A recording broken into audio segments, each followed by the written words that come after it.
parler aussi de l'expérience. Oui, alors on m'avait demandé aussi surtout comme représentant de l'association Ville et Banlieue, voilà, de vous faire part un peu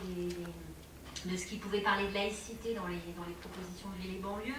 Donc je m'y suis replongée. Je dis replongée parce que Ville et Banlieue, pour ceux qui ne connaissent pas, c'est une association qui regroupe des maires de toute sensibilité politique, qui sont parfois pas d'accord sur beaucoup de sujets, mais qui ont à cœur de défendre les intérêts des habitants de leur ville populaire et aussi de réfléchir à des enjeux de société tels que celui-là auquel nous sommes tous confrontés. J'ai par exemple eu l'occasion récemment à la fête de l'UMA, c'est la première fois qu'elle y mettait les pieds, de faire un débat en commun avec la maire UMP de Champoux-les-Vignes, voilà, qui a été aussi confrontée. Alors, le débat c'était pas du tout sur ça, mais Champoux-les-Vignes, Babylou, tout ça, ça vous parle. Et donc en 2012, à l'approche des élections présidentielles, on a travaillé au sein de cette association à construire 120 propositions, dont une partie d'ailleurs a été reprise à l'époque par le candidat Hollande et n'ont pas été respectées, mais ce n'est pas le sujet du jour. Et donc dans ces propositions, il y en avait un certain nombre. D'ailleurs, en les relisant, je me suis dit, il ne faut pas que je m'attache à regarder les propositions où il n'y a que le mot laïcité dedans, tant le terme, je pense l'objet, le fil rouge de ce colloque est bien de se poser la question en prenant de la hauteur et pas en regardant de trop près ce terme de laïcité, puisque je crois que quand on manie ce concept, entre guillemets, de façon trop restrictive ou de façon isolée, on peut rapidement se perdre et plus savoir quel est l'objectif. Donc il y a notamment une des propositions des banlieues qui réclamait une démocratie exigeante, qui partait de l'idée qu'en particulier dans nos quartiers populaires, la faible participation aux élections, c'est le symbole désastreux d'une crise démocratique extrêmement forte, à laquelle, de mon point de vue, d'ailleurs c'est une parenthèse en écho au débat de la matinée, je pense que pour les révolutionnaires et pour les progressistes qui peuvent s'interroger sur la place grandissante des religions, on discutait tout à l'heure avec Philippe Rio dans nos villes, il y a aussi des religions, des prosélytes du type évangéliste, témoins de Jéhovah, etc., qui prennent aussi beaucoup de place ces derniers temps, qui n'ont pas peur d'ailleurs d'aller taper aux portes dans les quartiers populaires. Donc voilà, pour ceux qui s'interrogent sur pourquoi la place des religions et puis l'envolée parfois d'une certaine pratique religieuse aussi, pourquoi maintenant, moi je pense que c'est pas étranger aussi à cette crise démocratique profonde, qui n'a pas lieu que dans notre pays d'ailleurs, à laquelle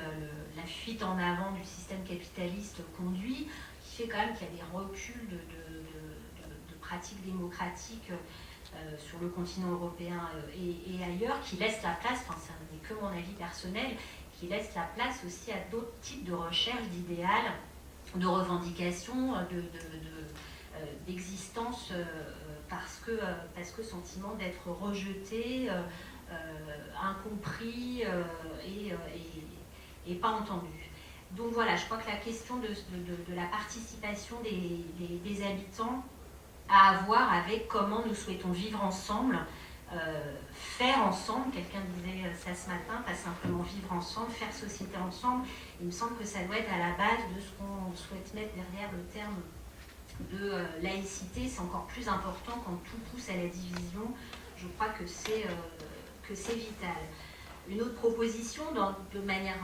qui en découle tout naturellement, et à Bagneux, on a beaucoup d'expérience, mais comme je pense beaucoup d'élus ici pourraient en parler aussi, de passer notre temps à essayer de faire vivre et de créer des lieux, tout simplement, parce que vivre ensemble, ça peut être de la théorie, s'il n'y a pas des lieux pour que les habitants se retrouvent, se connaissent, partagent des choses ensemble, construisent des choses ensemble. Et je crois que quand on participe à la vie de sa ville, à la construction de sa ville, en apportant sa spécificité, ses propositions, ses exigences, ses critiques aussi parfois, on se projette dans quelque chose et on se sent plus intégré, entre guillemets, sans en rester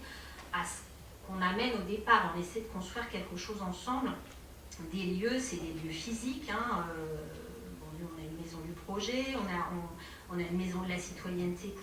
pour les jeunes. c'est des moments d'échange aussi beaucoup plus informels qui sont extrêmement importants. Il y a une autre proposition de Ville et banlieue qui parlait de défendre la laïcité, de défendre la laïcité dans les services publics et qui propose par exemple d'aller à la création d'un observatoire de la laïcité, voire d'un médiateur de la laïcité, avec l'idée que la défense de la laïcité dans les services publics de l'État, des collectivités territoriales, est primordiale. Je cite in extenso, il faut édicter, expliquer et appliquer des règles claires qui s'appliquent à tous. Donc j'ai bien compris que ce matin, si personne, à mon avis, ne remettait en cause le fait qu'il fallait des règles, la question de l'application de ces mêmes règles, sans faire du cas par cas, mais en étant à l'écoute et en étant dans le débat, pouvait se poser. Donc voilà, je crois que ça pourrait être quelque chose d'intéressant d'aller finalement à un lieu qui permette,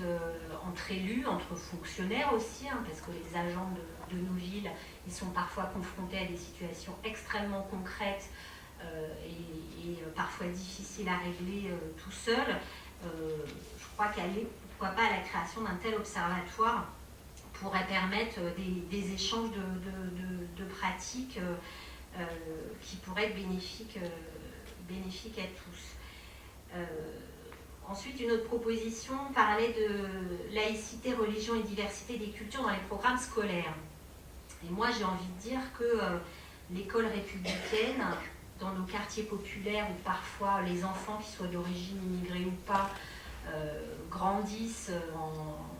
en s'interrogeant de manière tout à fait inconsciente, souvent, enfin en fonction de l'âge bien sûr, mais grandissent avec l'envie de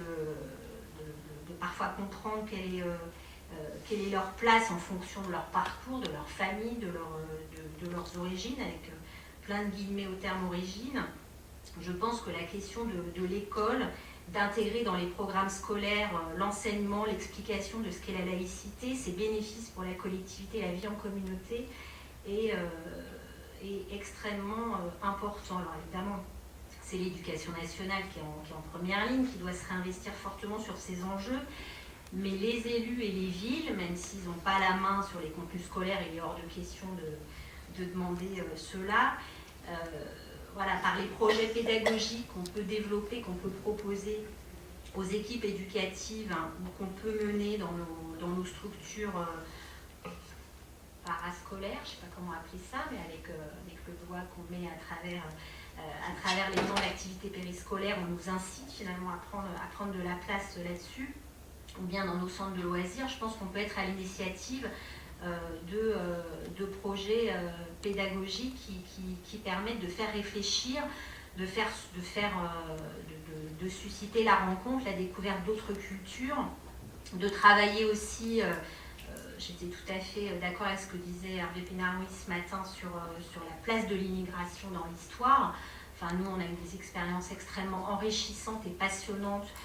autour du 50e anniversaire de la guerre d'Algérie, par exemple, avec des témoins qu'on a retrouvés qui ont vécu cette période à Bagneux,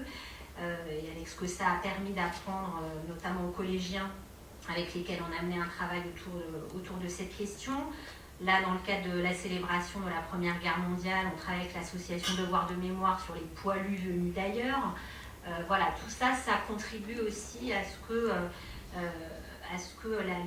la connaissance permette aussi de penser différemment ce que chacun représente ou ce d'où chacun vient pour construire avec les autres. Et puis peut-être une dernière question pour ne pas déborder, la question qui a été un petit peu aussi abordée ce matin à travers la question de l'aide ou pas à la construction de mosquées. Il y a une autre proposition de Ville et banlieue qui parlait de cette question avec l'idée qu'il faut être relativement strict par exemple sur la mixité des genres, refuser que ne se crée dans les établissements publics petites piscines, hein, si vous voyez ce que je veux dire, des zones et des temps d'exclusivité pour les femmes comme pour les hommes sur une motivation religieuse ou portée par une logique de discrimination, fin de citation. Si cette proposition un peu forte, un peu radicale, je pense, pose les questions de manière claire, je crois qu'elle ne peut être comprise de la part de la population de nos villes qui peuvent se poser ces questions. Nous, à Bagnols, on vient de rouvrir la piscine après 3 ans de travaux. On l'a étendue, on a créé du sauna, on a créé du hammam, des espaces détente. Voilà, il y a une partie des femmes musulmanes qui nous posent, mais sans agressivité, la question de est-ce qu'on va pouvoir être tranquille à un moment donné. Elles ne demandent pas que ça soit exclusif dans la semaine, que ça soit toujours séparé, mais qu'il y ait des moments, voilà, 2 heures par semaine peut-être, où elles sont sûres de pouvoir être tranquilles dans l'espace. Voilà, est-ce qu'on leur répond en leur disant vous avez tort, il faut absolument que vous croisiez des hommes quand vous allez au hammam ou au sauna, ou est-ce qu'on réfléchit pas une souplesse d'application, mais à prendre en compte de la meilleure manière possible cette question. Moi, je pense que ça peut être compris en tout cas que si c'est accompagné du respect de chacun. Et dans le respect de chacun, c'est juste pour faire un clin d'œil pas à la controverse, mais qu'il y avait ce matin entre Hervé Bernard et puis Patrice Leclerc. Je pense par exemple que la question de l'aide concrète, alors oui, pas par une subvention financière, d'ailleurs nous à Bagnols on n'en a pas les moyens, donc comme ça c'est réglé, mais l'aide concrète à ce que les musulmans, mais aussi les juifs, parce que nous ça se pose dans la ville, ils aient un lieu de culte décent, durable, et qui puisse contenir, là je parle que des musulmans, le nombre de plus en plus grand, voilà, il faut le voir, de fidèles qui viennent prier, se posent, y compris en termes d'ordre public, par exemple. Quand certains vendredis, une partie des fidèles prient sur le trottoir parce qu'il n'y a pas la place dans le lieu dans lequel ils sont aujourd'hui, le maire ne peut pas se désintéresser de cette question. Et que, voilà, quand on aide à régler, donc on est en train de travailler un projet de véritable mosquée à la hauteur dont ils ont besoin. Enfin, voilà, quand on respecte ce droit-là, on est aussi mieux respecté dans les débats qu'on peut avoir avec les uns et les autres pour faire vivre une laïcité qui respecte tout le monde.